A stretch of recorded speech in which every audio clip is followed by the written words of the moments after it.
Start मारने के बाद ना हाँ दूसरा लाइट जलता है। मरी स्टार्ट मारे देखिए एक बोर्नट में कुछ है ना। ना अभी मत नहीं मारने दो।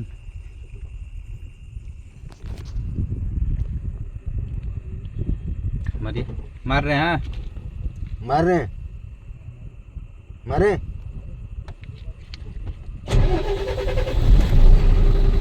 रेस की ठीक रेस की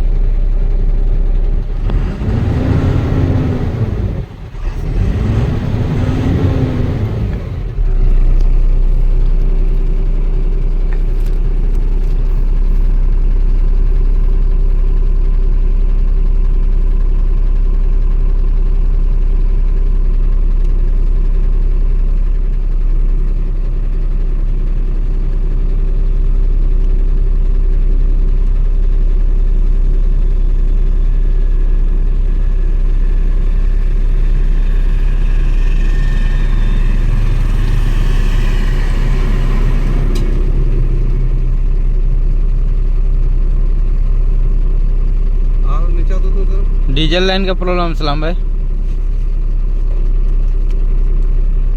बताता है क्या? रेस करके देख स्लेटर पैंडल और ईयर पकड़ रहा है। आवाज हो कैसे है गाड़ी का? रेड पंप टान ले रहा है। टान रहा ना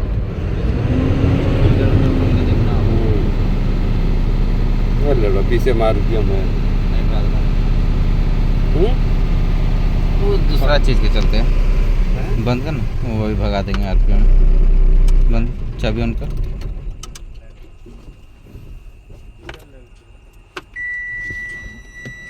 देख देख चेक करता।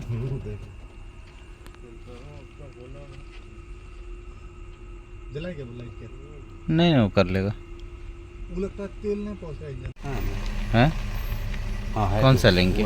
है 20 से ज़्यादा नहीं भाग रहा तो फिल्टर विल्टर खोलो ना। बाद में बोली। ये इंजन देख लीजिए एशियन देख लीजिए।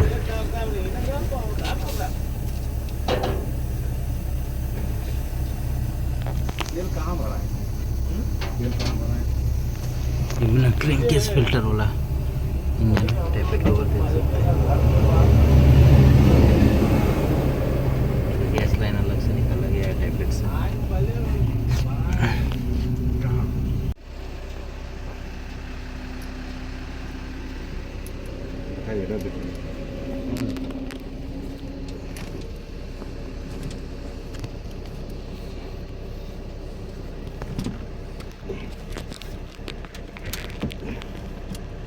तो इस गाड़ी का प्रॉब्लम आप सभी ने देख लिया है कि 20 से बेसी आरपीएम जा नहीं रहा है और गाड़ी कुछ दूर बढ़ रही है और गाड़ी बंद हो जा रही है। गाड़ी में पिकअप का बहुत प्रॉब्लम है और इसमें 559 का कोड बन रहा है। स्कैनर लगाएं अपना इनलाइन मिनी तो उसमें 559 का कोड बन रहा है और 1241 स्लेटर पैंडल और 132 का कोड बन रहा है।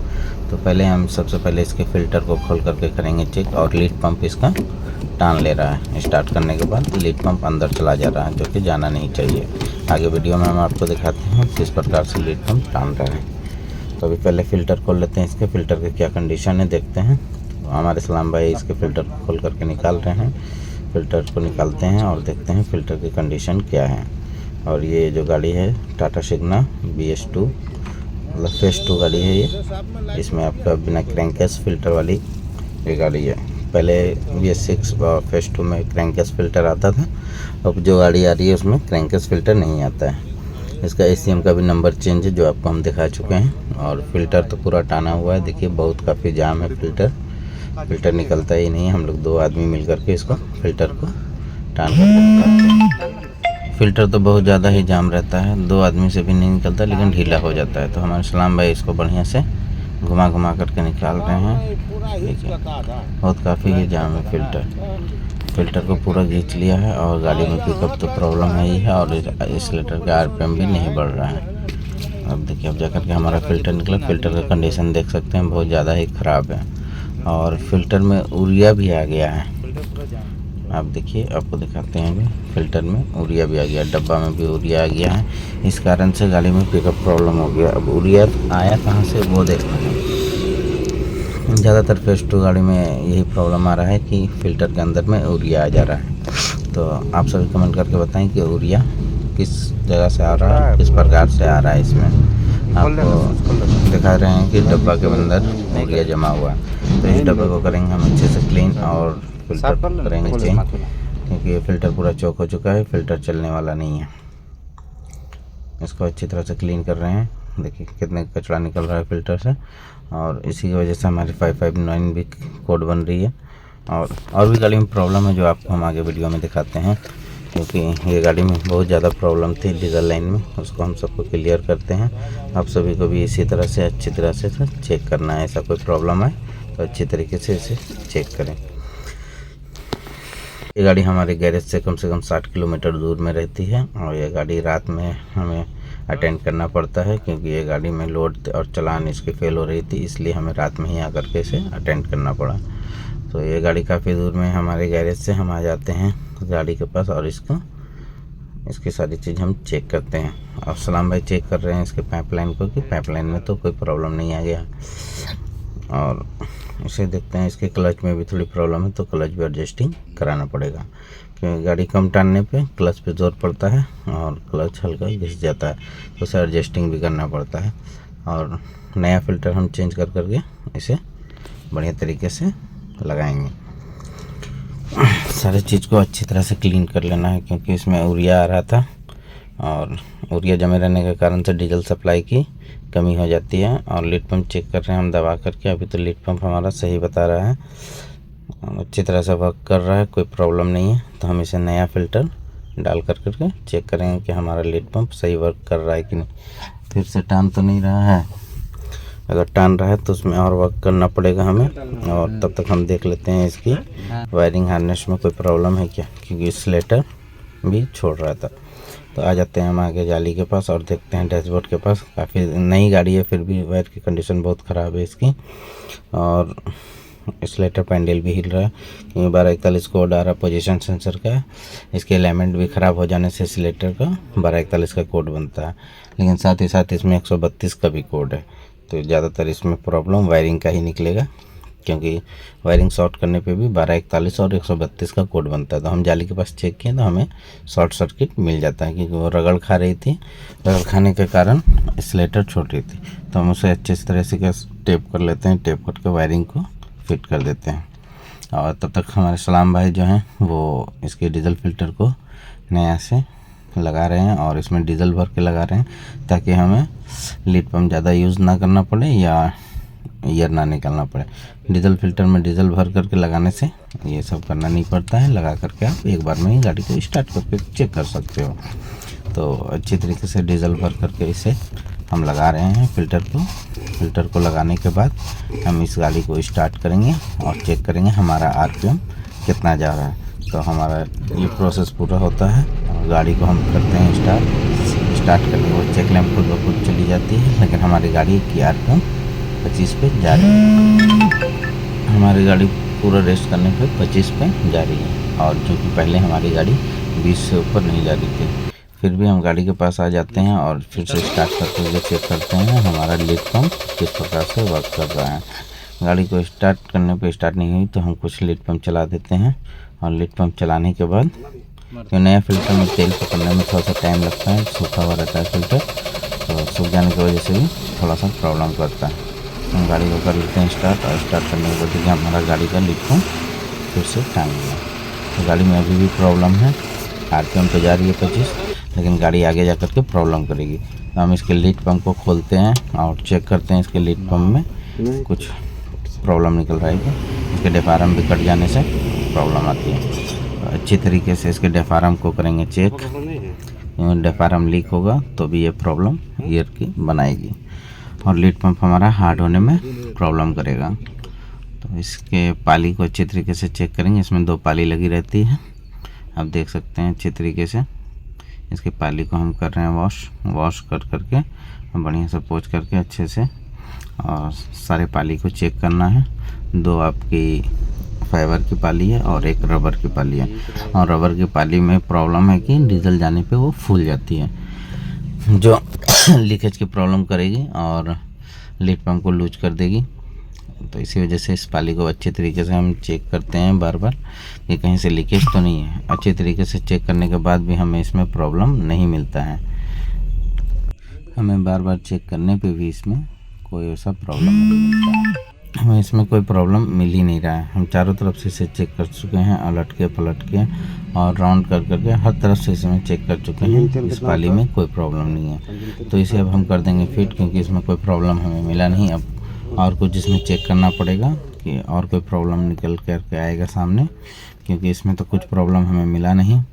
और देखते हैं कि इसमें क्या प्रॉब्लम मिलता है हमें। तो इसे अच्छे तरीके से चेन टाइट कर लेना है, क्योंकि अगर टेढ़ा अगर टाइट हुआ तो ये प्रॉब्लम करेगा। बराबर से इसे टाइट करना और अच्छी तरीके से बैठा करके टाइट करना है। इसके अंदर स्प्रिंग रहता है, वो काफ़ी हार्ड होता है। देखिए, तो हम इसे दोनों तरफ से पकड़ करके पहले स्क्रू को फंसा लेते हैं, उसके बाद स्क्रू ड्राइवर की मदद से एक एक करके चारों तरफ से सटाते हैं। आप फुल टाइट लास्ट में करेंगे, क्योंकि टेढ़ा टाइट हो गया तो ये फिर से प्रॉब्लम करेगा, या तो लीड पंप फंसने लगेगा और नहीं तो उसके जो स्प्रिंग है, स्प्रिंग की वजह से हमारी रबर की जो पाली है वो कट जाएगा। तो इसे बढ़िया तरीके से हम कर रहे हैं टाइट कर करके देखते हैं और सारा पाइपलाइन चेक करेंगे कि हमारी प्रॉब्लम पाइपलाइन में तो नहीं है। क्योंकि जहाँ तक हमें लग रहा है कि अब प्रॉब्लम पाइपलाइन में है, क्योंकि इधर की सारी लाइनें हम चेक कर चुके हैं। इधर सब सही है, डीजल फिल्टर सही है, हमारा लीड पंप भी बिल्कुल अच्छी तरीके से वर्क कर रहा है, लेकिन डीजल फिल्टर का जो आपका ये लीड पंप है वो टान ले रहा है। तो इसकी देखते हैं प्रॉब्लम हमें कहाँ से मिलता है। आगे वीडियो में बने रहें, आपको हम इसकी प्रॉब्लम को खोज करके दिखाएंगे कि प्रॉब्लम कहाँ से। बहुत से भाई ऐसे केस में गाड़ी को छोड़ देते हैं, क्योंकि उन्हें समझ में ही नहीं आता है कि प्रॉब्लम क्या है। क्योंकि लीड पंप टानने लगता है तो उन्हें समझ में ही नहीं आता है कि प्रॉब्लम कहाँ से आ रहा है। वो बोलते हैं कि लीड पंप ख़राब है और फिल्टर को भी चेंज कर देते हैं, फिल्टर बॉडी को, फिर भी गाड़ी उनसे हो नहीं पाता है। तो उसकी वजह से सारे लाइन को अच्छे तरीके से चेक करें, आपका काम हो जाएगा। अकबका के चेक नहीं करना है। तो हम फ़िल्टर का सॉकेट भी खोल लेते हैं और देखते हैं फ़िल्टर का सॉकेट में तो कोई प्रॉब्लम नहीं है। फ़िल्टर का सॉकेट बिल्कुल क्लियर हमें मिलता है, लेकिन हमें जो बीमारी मिलती है वो बहुत ही बड़ी मिलती है। आपको भी दिखाते हैं वीडियो में कि इसकी बीमारी हमें क्या मिला है। तो आपको भी हम दिखाते हैं इसकी बीमारी। इसके सॉकेट को हम फिर से टाइट कर लेते हैं और देख सकते हैं इसके पाइप लाइन में भी मेन लाइन में उरिया आ गया है और पूरा ब्लॉकेज है।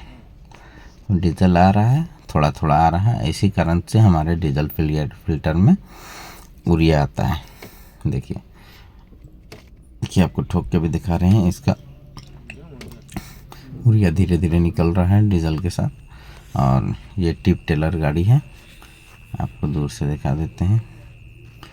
देखिए ये टिप टेलर गाड़ी है और इसी में ये प्रॉब्लम हमें मिला है। और ड्राइवर खलासी भी बहुत परेशान हैं और वो बोल रहे हैं कि हम बहुत देर से परेशान हैं, यहाँ फंसे हुए हैं, आप लोग आ गए हैं तो हम निकल जाएंगे, वरना हम यहीं फंस के रह जाते हैं। तो हमारा कहना ये है कि आखिर डीजल में उरिया आया कहाँ से। आप किसी को पता है कि डीजल में उरिया कहाँ से आया है तो हमें कमेंट कर करके ज़रूर बताएं कि आखिर डीजल लाइन में उरिया आता कहाँ से है।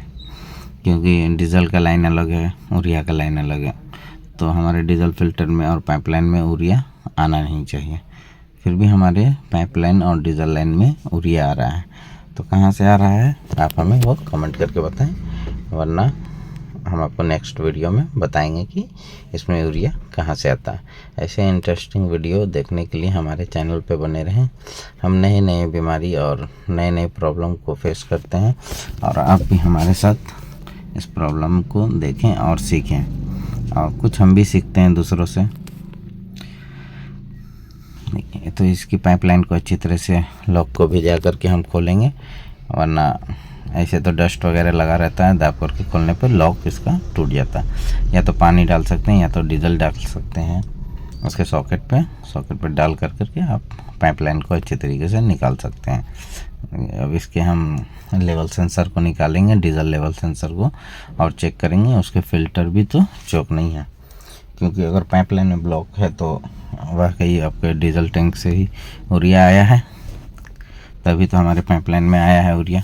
क्योंकि डायरेक्ट तो मेन पाइप आपका डीजल टंकी में लगा हुआ है, दूसरी जगह तो जाता नहीं है, और हमारे डीजल के मेन लाइन में ही उरिया जमा हुआ है।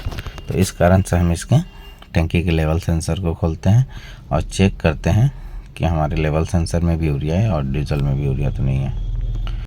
लेकिन हम डीजल को ऊपर से चेक करते हैं तो हमारा डीजल एकदम क्लीन दिख रहा है।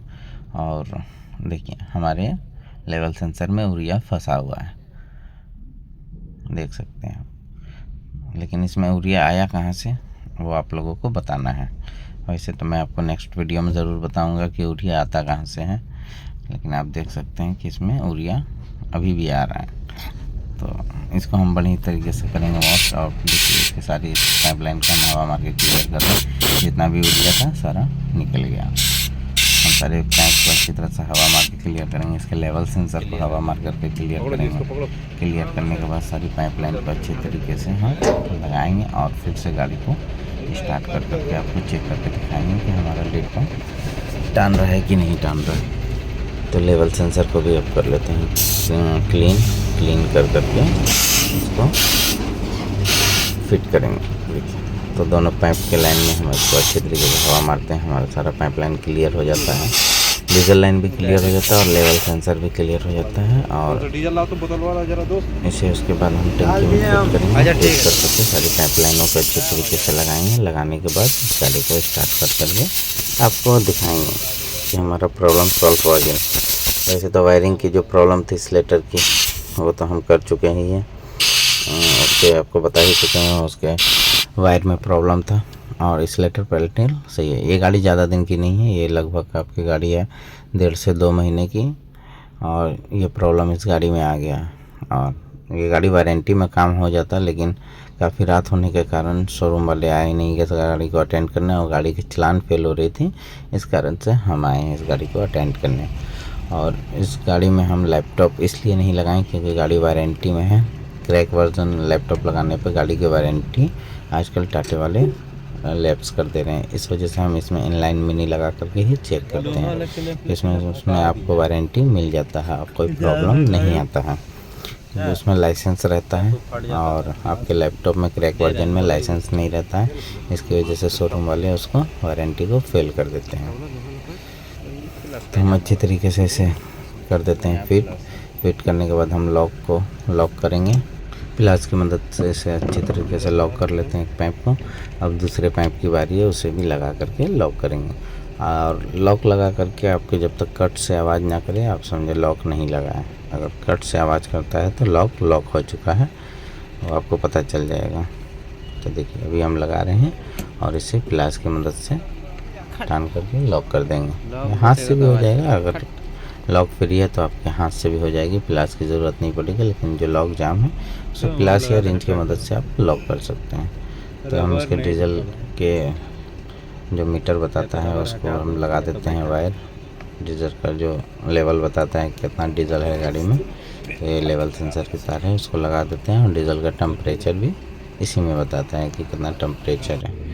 और उसके बाद हम गाड़ी को करेंगे स्टार्ट, और स्टार्ट कर करके हम चेक करेंगे कि हमारा प्रॉब्लम सॉल्व हुआ या नहीं। अगर प्रॉब्लम सॉल्व नहीं हुआ है तो हम और भी आगे चेक करेंगे कि हमारा क्या प्रॉब्लम है। लेकिन जहाँ तक उम्मीद है कि हमारा प्रॉब्लम सॉल्व हो चुका है, क्योंकि हमें पूरे पाइपलाइन में ब्लॉकेज मिला और पाइपलाइन जाम था। अगर डीजल सही से नहीं आएगा तो भी लीड को हमारा खींच लेगा। इसके लिए हम गाड़ी को अब अच्छे तरीके से चेक करेंगे हमारा, क्योंकि सारा प्रॉब्लम सॉल्व हो गया। इसके सॉकेट को भी झाल करके हम चेक कर लेंगे और इसके सॉकेट और पाइप को हम लगा देंगे। लगाने के बाद हम इस गाड़ी को स्टार्ट कर करके आपको चेक करके भी दिखा देंगे कि हमारा प्रॉब्लम सॉल्व हो गया। सारी चीज़ को अच्छी तरह से कस लेना है, सारी चीज़ को बारी बारी से चेक करना है कि हमारा कहीं लूज पॉइंट तो नहीं है। अगर लूज पॉइंट रहेगा तो गाड़ी आगे जा करके ईयर बनाने की प्रॉब्लम करेगी, गाड़ी ईयर लेकर के भी बंद हो सकता है। काफ़ी केस समय मिला है कि काम करा के आते हैं और रास्ते में गाड़ी ईयर लेकर के बंद हो जाती है, क्योंकि अगबकी में काम करने के कारण दोस्त से भाई ढीला छोड़ देते हैं कुछ पॉइंट, या तो लॉक टूट गया तो उसे डाल करके ही छोड़ देते हैं, सारा डीजल रास्ते में ही गिर जाता है लूज रहने के कारण। तो हम इसका प्रेशर चेक कर लेते हैं, हमारे फिल्टर से कैसा प्रेशर निकल रहा है। लीड पंप मार करके हमारा प्रेशर तो लगभग बहुत अच्छा ही निकल रहा है। हमारी प्रॉब्लम अब लगता है सॉल्व हो चुकी है, लगभग हमारा प्रॉब्लम सॉल्व हो चुका है। तो डीजल बहुत अच्छी तरीके से आ रही है, प्रेशर भी बहुत अच्छा है हमारा डीजल का। डीजल में कोई प्रॉब्लम नहीं है। और इसके पाइप को हम लगा देते हैं और लगा करके इसके पाइप को अच्छे तरीके से लॉक करना है। और इसके जो लाल वाली लॉक है उसको दाब कर करके पाइप निकालिए, इसमें कोई प्रॉब्लम नहीं है। उसको दाबने के बाद लॉक आराम से निकल जाता है और उसे दाब करके आप लॉक कर सकते हैं। उसके बाद उसके लॉक को टान देना है। तो हम गाड़ी का इग्निशन कर लेते हैं ऑन करने के बाद इस गाड़ी को करेंगे हम स्टार्ट कर करके देखेंगे कि हमारी गाड़ी में प्रॉब्लम ख़त्म होता है या नहीं। हमारी सारी कुछ इग्निशन ऑन करने के बाद कोई चेक लैम्प नहीं, कोई बत्ती नहीं और आरपीएम भी अच्छा उठे हैं। आरपीएम में भी कोई प्रॉब्लम नहीं है इसमें। और इसके लीड पंप को हम चेक कर लेंगे, ये लीड पंप टान तो नहीं रहा है। इस्लाम भाई को बोलते हैं थोड़ा सा हटना और हमें दिखाने देना अपने सब्सक्राइबर और व्यूअर्स को कि इसकी प्रॉब्लम सॉल्व हो चुकी है। हम ज़्यादातर वीडियो कट नहीं करते हैं, हम सारा वीडियो ही दिखाते हैं हम किस प्रकार से काम करते हैं। तो देख सकते हैं आप हमारे लीड पंप नहीं टान रहा है। हमारी गाड़ी फुल रेस है और पहले तो हमारी गाड़ी की लीड पंप टान ले रही थी, लेकिन अब हमारा लीड पंप नहीं टान रहा है। और हम इसके ओरिया फ़िल्टर को भी खोल के चेक करेंगे हमारा ओरिया फ़िल्टर का कंडीशन कैसा है, क्योंकि डीजल लाइन में ओरिया जा रहा है। डीजल फ़िल्टर लीक तो नहीं कर गया है, ओरिया फ़िल्टर लीक तो नहीं करके और उसका रबर तो लीक नहीं किया है। क्यों जा रहा है डीजल में ओरिया, ये आपको बताना है। हमें तो पता है, हम तो कर लेंगे, वो अभी हम नहीं बता रहे हैं, लेकिन आपको हम आगे वीडियो में ज़रूर बताएंगे, नेक्स्ट वीडियो में। तो ओरिया फ़िल्टर खोलने के बाद हमारी ओरिया फ़िल्टर की भी कंडीशन काफ़ी ख़राब मिलती है, क्योंकि ओरिया फ़िल्टर भी बिल्कुल चौक हो चुका रहता है। लेकिन ओरिया लाइन में हमारी ऐसी प्रॉब्लम नहीं थी, सिर्फ डीजल में ओरिया जा रही थी। इसके लिए हम इसको खोल करके चेक कर रहे थे, लेकिन खोलने के बाद जो हमें मिलता है इसकी ओरिया फ़िल्टर की कंडीशन बहुत ज़्यादा ख़राब है। तो इसके ओरिया फ़िल्टर को हम नया लगाएंगे। और टेलर में ओरिया फ़िल्टर चेंज करने में बहुत ही आराम है, फ़िल्टर रेंज की ज़रूरत भी नहीं पड़ती है। हम पाइप रेंज से भी इसे चेंज कर लेते हैं, क्योंकि आराम तरीके से पाइप रेंज लग जाता है, क्योंकि ये बाहर में ही रहता है ओरिया फ़िल्टर। और अच्छे तरीके से इसे लगा करके इसके भी रबर को सारे को चेक कर करके इसे हम फिट कर देंगे अच्छे। और इसके डब्बे को अच्छे तरीके से लगाना है और अच्छे तरीके से टाइट करना है, नहीं तो ये स्टार्ट करने के बाद ये डब्बा भी लीक करने लगता है और लीक करने के बाद बहुत परेशान करता है। तो इसके रबर को भी चेक करके लगाया करें और प्रॉपर तरीके से इसे टाइट करें, तब आपको लीकेज की प्रॉब्लम नहीं आएगी। हम तो एक बार में टाइट कर देंगे और हमारा डब्बा लीक नहीं करेगा, ये तो कंफर्म है। हम सारी चीज़ को अच्छे तरीके से चेक करके ही लगाते हैं, क्योंकि बार बार खटना ना पड़े। क्योंकि जल्दीबाजी में लगाने के बाद वही काम आपका जो 5 मिनट का है वो 1 घंटा लग जाता है, बार बार काम करना पड़ता है। तो हम इसे अच्छे तरीके से टाइट कर ले रहे हैं। टाइट कर करके फिर से हम गाड़ी को स्टार्ट करके चेक करेंगे तो हमारा डब्बा लीकेज प्रॉब्लम तो नहीं है। आप ये देखिए वीडियो में बने रहिए।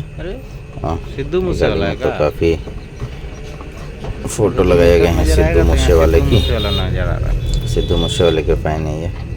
ड्राइवर साहब तो बहुत खुश हैं क्योंकि उनकी गाड़ी लगभग सही हो चुकी है और वो हमें देखते के साथ ही खुश हो चुके हैं, क्योंकि हमारे बहुत पुराने उस्ताद हैं। लगाने के बाद चेक करना बहुत ज़रूरी है। वो जान रहे हैं कि ये हमारे काम हो जाएगी। गाड़ी को कर लेते हैं स्टार्ट करने के बाद देख लेते हैं हमारा कोई लीकेज प्रॉब्लम नहीं है। आपको दिखा देते हैं कहीं से एक बूंद भी ओरिया नहीं गिर रहा है, कोई लीकेज नहीं है इसमें। ये भी काम हमारा हो जाता है एकदम परफेक्ट। और हमारे जा रहा ना 25 ठीक है।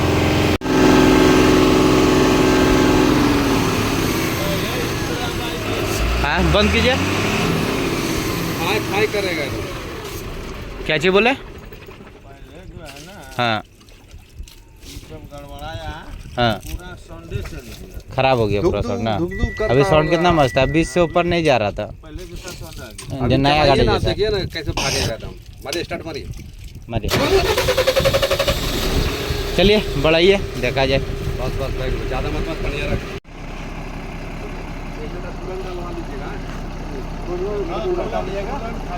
गाड़ी में जितना पानी कम होगा ना कूलर नहीं डालिएगा, पानी नहीं डालिए खाली, चलिए बढ़ाइए चलिए बढ़ाइए।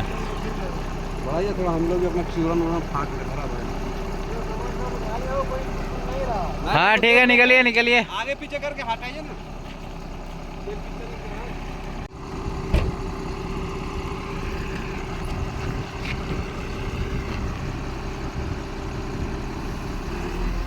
बहते हैं ना बहते हैं ना।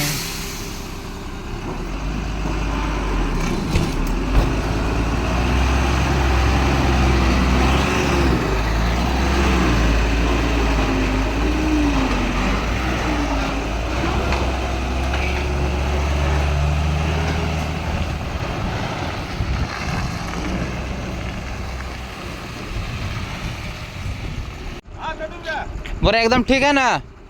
ठीक।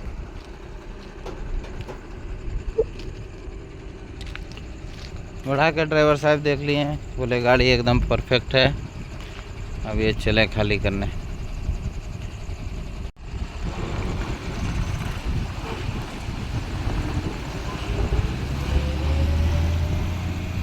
तुरंत मौसम पकड़ लिया है। ये आवाज ओरिजिनल हुआ गाड़ी का, बेसिक का करेगा। तो खुश हो जाएगा, उसको तुरंत रपेट लेगा हटिया जाते जाते। वो खाली बोला हम दूसरा मिस्त्री से काम ही नहीं कराएंगे। ये उसका तो पहचाना लग रहा है। नहीं चला रहा था BS4। हाँ? BS4 नहीं चला रहा था। पता नहीं, इतना तो काम की कभी तो देखा नहीं हम लोग। HDM जो पहला काम करने के बाद जो गड़िया उलट गया था, वो रुकने वाला है ना कहीं, डायरेक्ट अब आके ही पार करके रुके।